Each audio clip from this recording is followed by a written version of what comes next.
Assalamualaikum warahmatullahi wabarakatuh. Selamat pagi anak-anakku sekalian. Di kesempatan pagi hari ini kita akan membahas tentang ekonomi kreatif. Lebih tepatnya subbabnya berjudul mengembangkan ekonomi kreatif berdasarkan potensi wilayah untuk meningkatkan kesejahteraan masyarakat. Materi ini adalah materi IPS kelas 9. Baik, untuk membuka kesempatan pembahasan pagi hari ini, marilah kita buka dengan bacaan basmalah. Bismillahirrahmanirrahim. Nah, berbicara tentang ekonomi kreatif, tentunya yang paling pertama kita akan membicarakan tentang konsep ekonomi kreatif. Yang kurang lebih berbicara tentang ekonomi kreatif, tentunya kita akan berbicara tentang kewirausahaan.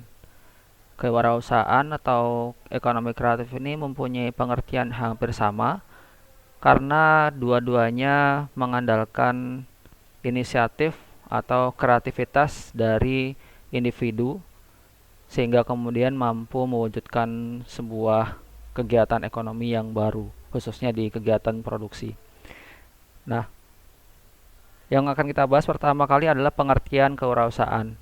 Menurut Dr. Andes Djoko Untoro, pengertian kewirausahaan adalah suatu keberanian untuk melakukan berbagai upaya untuk memenuhi kebutuhan hidup yang dilakukan oleh seseorang, berdasarkan kemampuan dengan memanfaatkan segala potensi yang dimiliki untuk menghasilkan sesuatu yang bermanfaat bagi dirinya dan orang lain. Kemudian menurut Peter Drucker, pengertian kewirausahaan atau entrepreneurship adalah kemampuan untuk menciptakan sesuatu yang baru dan berbeda dari yang lain. Selanjutnya, kewirausahaan dapat diartikan sebagai bekerja sendiri atau self-employment. Dalam menjalankan kegiatannya, kewirausahaan membutuhkan kreativitas. Kreativitas adalah kemampuan seseorang untuk melahirkan sesuatu yang baru, baik itu berupa gagasan maupun karya nyata yang relatif berbeda dengan yang sebelumnya. Nah, seorang wirausahawan adalah orang-orang yang mempunyai kemampuan melihat dan menangkap peluang bisnis, mengumpulkan sumber daya yang dibutuhkan guna mengambil keuntungan dan mengambil tindakan yang tepat, serta memastikan keberhasilan. Seorang wirausahawan tidak hanya mampu berbuat sesuatu yang baik bagi dirinya, melainkan juga bagi orang lain. Peranan wirausahawan juga mampu membuka lapangan kerja baru sehingga dapat membantu pemerintah dalam mengurangi pengangguran. Gagasan kreatif sangat diperlukan dalam kehidupan ekonomi karena gagasan ini para pelaku ekonomi muncul suatu ide yang inovatif yang akhirnya dapat menjadi pendorong dalam meningkatkan kegiatan ekonomi.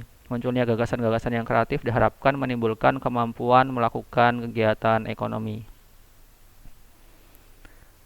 Nah, selanjutnya ciri-ciri seorang wirausaha yang pertama mempunyai kepribadian yang kuat atau moral yang baik, beriman kepada Tuhan Yang Maha Esa. Kemudian yang kedua, memiliki sikap mental seorang wiraswasta, artinya berkemauan keras, pantang menyerah.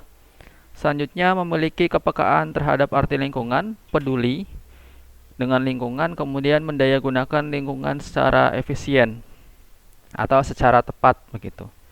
Selanjutnya, memiliki keterampilan wiraswasta, berpikir kreatif, memiliki keterampilan manajerial, memiliki jiwa kepemimpinan, dan kemudian pandai bergaul dan lain atau komunikatif. Selanjutnya, memiliki kemampuan untuk mencari informasi berkaitan dengan keberhasilan usaha.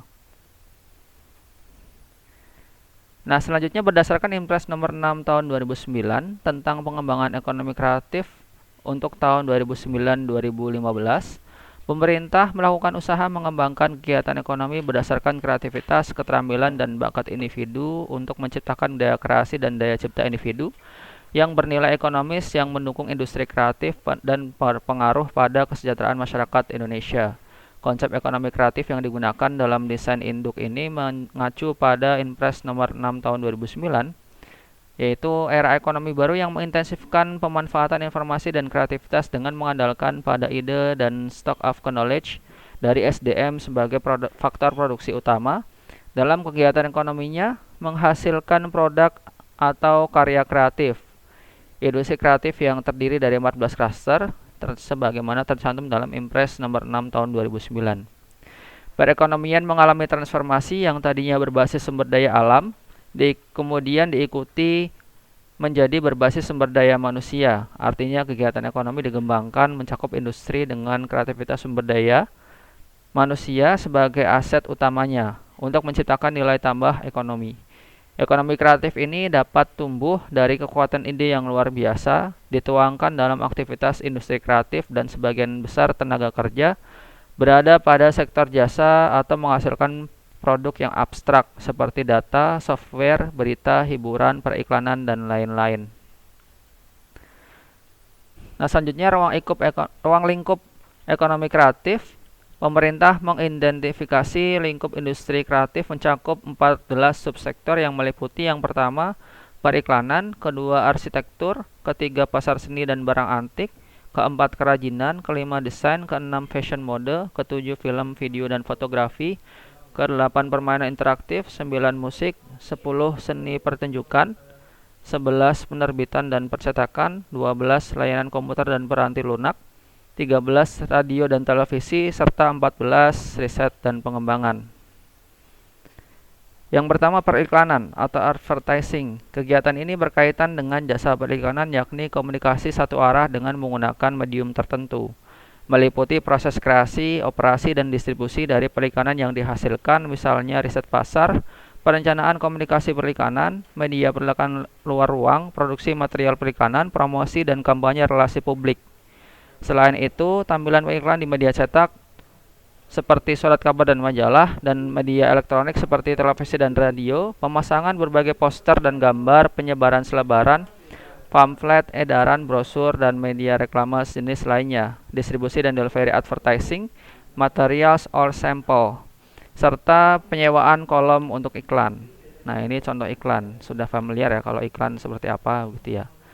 Ya, bentuknya ada yang dalam media cetak, ada yang dalam media elektronik begitu ya, baik suara, gambar begitu ya, atau tampilan yang lainnya. Nah, periklanan ini salah satu subsektor yang kemudian dapatkan dukungan oleh pemerintah untuk dikembangkan dalam hal ekonomi kreatif. Selanjutnya, arsitektur. Kegiatan ini berkaitan dengan desain bangunan secara menyeluruh, baik dari level makro seperti town planning, urban design, landscape arsitektur, sampai level mikro seperti detail konstruksi, misalnya arsitektur taman, perencanaan kota, perencanaan biaya konstruksi, konservasi bangunan warisan sejarah, pengawasan konstruksi, perencanaan kota, konsultasi kegiatan teknik dan rekayasa seperti bangunan sipil dan rekayasa mekanika dan elektrikal. Nah, arsitektur ini juga termasuk dalam salah satu subsektor ekonomi yang didukung oleh pemerintah dalam mewujudkan atau mengembangkan ekonomi kreatif. Selanjutnya, pasar barang seni. Kegiatan ini berkaitan dengan perdagangan barang-barang asli, unik dan langka, serta memiliki nilai estetika seni dan sejarah yang tinggi melalui lelang, galeri, toko, pasar swalayan, dan internet, meliputi barang-barang musik, percetakan, kerajinan, otomobil, dan film.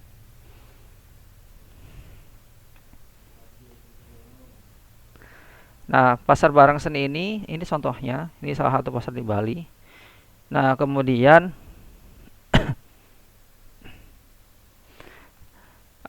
barang seni ini ya banyak macamnya begitu ya, khususnya barang-barang antik begitu, sehingga dijual di pasaran. Nah, subsektor ini juga salah satu subsektor dalam ekonomi kreatif yang didukung pemerintah untuk selalu dikembangkan. Selanjutnya, kerajinan atau craft. Kegiatan ini berkaitan dengan kreasi, produksi, dan distribusi produk yang dibuat atau dihasilkan oleh tenaga pengrajin yang berawal dari desain awal sampai proses penyelesaian produknya. Antara lain meliputi barang kerajinan yang terbuat dari batu berharga, serat alam maupun buatan seperti kulit, rotan, bambu, kayu, logam seperti emas, perak, tembaga, perunggu, dan besi, kaca, porselen, kain, marmer, tanah liat, dan kapur. Produk kerajinan pada umumnya hanya diproduksi dalam jumlah yang relatif kecil atau bukan produksi massal. Nah, biasanya kecil kemudian dijual secara terbatas. Nah, ini juga sangat diminati oleh masyarakat, khususnya masyarakat mancanegara begitu ya. Ini sangat diminati. Nah, kerajinan ini juga salah satu subsektor ekonomi yang didukung oleh pemerintah dalam pengembangannya. Selanjutnya, desain. Kegiatan ini berkaitan dengan kreasi desain grafis, desain interior, desain produk, desain industri, konsultasi identitas perusahaan, dan jasa riset pemasaran serta produksi kemasan dan jasa pengepakan. Nah, berbicara tentang desain, maka kita juga akan berbicara tentang desain seperti desain logo begitu ya. Kemudian ada juga desain interior begitu atau desain ruangan atau juga desain kemasan begitu ya. Nah, ada juga berkaitan dengan jasa riset pemasaran. Artinya suatu perusahaan ketika akan menjalankan usahanya, sebelum menjalankan usahanya atau di tengah-tengah jalannya usaha bisa melakukan riset pemasaran. Kira-kira produk mana yang akan dikembangkan, kira-kira produk mana yang mungkin bisa jadi dihilangkan begitu ya. Atau ada koreksi-koreksi lain sehingga penjualannya lebih baik. Nah, desain ini juga salah satu subsektor ekonomi kreatif yang didukung oleh pemerintah dalam pengembangannya. Selanjutnya, fashion. Kegiatan ini berkaitan dengan kreasi desain pakaian, desain alas kaki, dan desain aksesoris mode lainnya, produksi pakaian mode dan aksesorisnya, modulasi lini produk, berikut distribusi produk fashion. Nah, fashion ini juga salah satu subsektor ekonomi yang dapatkan dukungan dari pemerintah untuk dikembangkan. Selanjutnya, video, film, dan fotografi. Kegiatan ini berkaitan dengan kreasi produksi video, film, dan jasa fotografi, serta distribusi rekaman video dan film. Termasuk di dalamnya penulisan skrip, dubbing film, sinematografi, sinetron, dan eksibisi atau festival film. Nah, di Indonesia sekarang sudah mulai semakin pesat begitu ya perkembangannya. Ya mungkin agak terhambat ketika ada pandemi COVID ini begitu. Tapi ketika beberapa waktu sebelumnya ya memang perkembangan film-film Indonesia sudah mulai bagus begitu ya, mulai dari film komedi, mungkin juga film percintaan begitu ya, film-film motivasi, bahkan beberapa ada yang mengangkat tema sejarah begitu ya, bahkan tidak sedikit juga yang mengangkat tema religi begitu. Nah, ini ada contoh dua film yang kalau saya bagi seorang muslim ini patut ditonton begitu, karena yang pertama ini film Alif Lam Mim atau film Tiga ini bercerita tentang tiga bersahabat yang menyikapi sebuah wacana, kira-kira Islam itu termasuk terorisme atau bukan begitu, intinya temanya seperti itu. Atau kemudian film yang satunya lagi ini Bulan Terbelah di Langit Amerika, ini juga bagus, diambil dari sebuah novel begitu. Nah, di ceritanya ini menceritakan tentang korban dari 11 September 2001 atau tragedi WTC yang penabrakan pesawat kepada gedung kembar gitu ya. Nah, ini juga ceritanya menarik. Selanjutnya, permainan interaktif atau game. Kegiatan ini berkaitan dengan kreasi, produksi, dan distribusi permainan komputer dan video yang bersifat hiburan, ketangkasan, dan edukasi. Subsektor permainan interaktif bukan hanya didominasi sebagai hiburan semata, tapi juga sebagai alat bantu pembelajaran atau edukasi. Nah, biasanya kalau game kita identiknya dengan hiburan begitu ya. Biasanya kalau yang cowok sukanya Mobile Legends misalkan, atau PUBG, FF dan lain sebagainya. Saya sih nggak begitu tahu gitu. Kemudian mungkin ada juga game yang sifatnya edukasi begitu ya, berisi tentang pertanyaan-pertanyaan pelajaran yang kita pelajari begitu di sekolah. Nah, itu bisa pelajari lewat game interaktif ini begitu. Selanjutnya, subsektor musik. Kegiatan ini berkaitan dengan kreasi atau komposisi pertunjukan, reproduksi musik, dan distribusi dari rekaman suara. Nah, ini contoh alat musik tradisional ya. Ini kan gamelan. Kemudian ini kalau tidak salah angklung. Kemudian ini contoh dari studio rekaman mini gitu ya. Yang kecil, tapi memang sektor ini juga termasuk dalam sektor yang didukung oleh pemerintah untuk dikembangkan. Selanjutnya, seni pertunjukan atau showbiz. Kegiatan ini berkaitan dengan usaha pengembangan konten, produksi pertunjukan, misalnya pertunjukan wayang, balet, tarian tradisional, tarian kontemporer, drama, musik tradisional, musik teater, opera, termasuk musik etnik, desain dan pembuatan busana, pertunjukan, tata panggung, dan tata pencahayaan. Nah, seni pertunjukan ini berkaitan dengan pertunjukan-pertunjukan. Misalkan ini contohnya pertunjukan wayang begitu ya. Atau ini contohnya ada juga pertunjukan musik yang dikolaborasikan dengan pertunjukan wayang begitu. Selanjutnya, penerbitan dan percetakan. Kegiatan ini berkaitan dengan penulisan konten dan penerbitan buku, jurnal, koran, majalah, tabloid, dan konten digital, serta kegiatan kantor berita dan pencari berita. Subsektor ini juga mencakup penerbitan perangko, materai, uang kertas, belangko, cek, giro, surat andil, obligasi saham, dan surat berharga lain, paspor, tiket pesawat terbang, dan terbitan khusus lainnya. Juga mencakup penerbitan foto-foto, grafir atau engraving, dan kartu pos, formulir, poster, reproduksi gambar, kemudian cetakan lukisan, dan barang cetak lainnya, termasuk rekaman mikrofilm. Nah, industri penerbitan dan percetakan ini juga termasuk subsektor ekonomi yang dapatkan dukungan pemerintah, dokumen dikembangkan. Nah, memang perkembangannya juga sampai saat ini masih cukup pesat begitu ya. Selanjutnya, layanan komputer dan peranti lunak atau software. Kegiatan ini berkaitan dengan pengembangan teknologi informasi termasuk layanan jasa komputer, pengolahan data, pengembangan database, pengembangan peranti lunak, integrasi sistem, desain dan analisis sistem, desain arsitektur peranti lunak, desain prasarana peranti lunak dan peranti keras, serta desain portal termasuk perawatannya. Nah, di sini contohnya ada beberapa software atau aplikasi Android begitu, beberapa aplikasi Android yang kemudian buatan orang-orang Indonesia tapi sudah mendunia. Ini Gojek ya, kita sama-sama tahu. Atau kemudian PicMix bagi yang suka editor gambar. Kemudian ada Clue, ada Catfish, ini semacam aplikasi percakapan begitu. Kemudian Ramen Chain itu seperti game.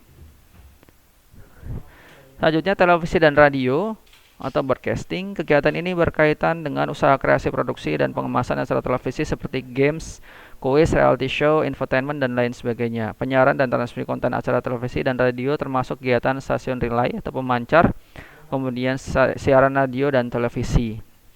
Nah, broadcasting ya kita termasuk masyarakat yang sering mengkonsumsi ini setiap hari gitu ya. Televisi, siapa yang setiap hari tidak nonton televisi gitu ya. Nah, pasti di rumah yang punya televisi pasti nonton. Atau kemudian radio yang di rumah suka dengerin radio, ada radionya, atau mungkin handphone juga ada fasilitas radio. Nah, ini juga salah satu sektor yang didukung pemerintah untuk dikembangkan begitu ya. Sekarang stasiun televisi semakin banyak, baik yang swasta begitu ya, maupun swasta lokal maupun swasta nasional begitu ya, sudah semakin banyak. Nah, itu juga usaha kreatif yang didukung oleh pemerintah. Kemudian yang terakhir, riset dan pengembangan. Kegiatan ini berkaitan dengan usaha inovatif yang menawarkan penemuan ilmu dan teknologi, serta mengambil manfaat terapan dari ilmu dan teknologi tersebut guna perbaikan produk dan kreasi produk baru. Proses baru, material baru, alat baru, metode baru, dan teknologi baru yang dapat memenuhi kebutuhan pasar, termasuk yang berkaitan dengan humaniora seperti penelitian dan pengembangan bahasa, sastra dan seni sastra, jasa konsultasi bisnis dan manajemen.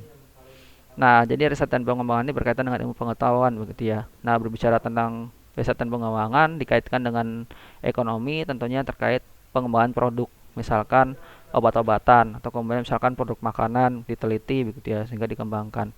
Atau kemudian berbicara tentang ilmu sosial ya tadi disebutkan humaniora ya pengembangan bahasa begitu ya disesuaikan dengan tren atau kemudian diteliti kira-kira mana yang bisa menghasilkan nilai ekonomis gitu ya. Kemudian sastra, seni sastra, ada juga jasa konsultasi bisnis. Nah, jasa konsultasi bisnis jelas juga menghasilkan gitu ya.